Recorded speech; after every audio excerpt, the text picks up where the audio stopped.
Fournier, it's been like 2 years since he's been on the block. Like 2 straight years. I don't think at all there's a way for us to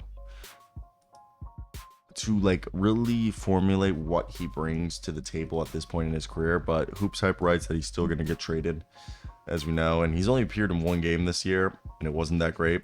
He played 16 minutes. Last year, he only appeared in 27 games. So the last time we saw an effective Fournier was when he was 29 years old. I mean, he was good in Eurobasket, dude.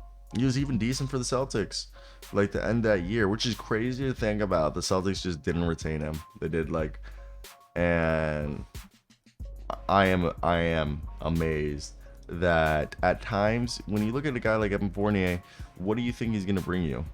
Okay, and what we're hearing specifically is this is what we're hearing. So the New Yorks have a glut of guards, and rival teams are monitoring whether Immanuel Quickley will become available if both sides fail to agree to an extension. With Quickley was offered around $18 million per year. However, Quickley is looking closer to 25 a year, and New York's best trade assets supposedly Quickley, if you're not including RJ Barrett, Jalen Brunson, and Julius Randle. Julius Randle switched from CAA to WME this offseason, and if the Knicks attempt to trade the guy, he's somebody to watch. He actually left Leon Rose's agency.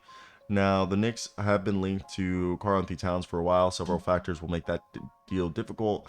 Minnesota's one of the best teams in the league, and while Immanuel Quickley has fans of the Minnesota front office, Julius Randle, Mitchell Robinson are not guys that the team is interested in, and it's unclear if they even want RJ Barrett. So should Minnesota suffer an early playoff exit, obviously that's, different story we can go. Leon Rose represented Towns while he was at CAA, and Gersal Rosas and Rick Brunson all have relations with Karl-Anthony Towns. Now, the other trade chips are Quentin Grimes and Evan Fournier.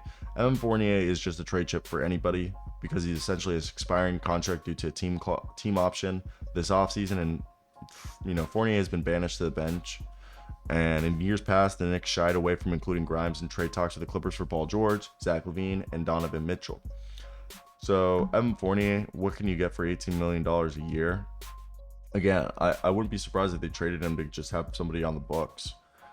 There's Tim Hardaway Jr., Jonathan Isaac, Colin Sexton. I mean, those guys are definitely interesting. I'd rather have those guys than Evan Fournier.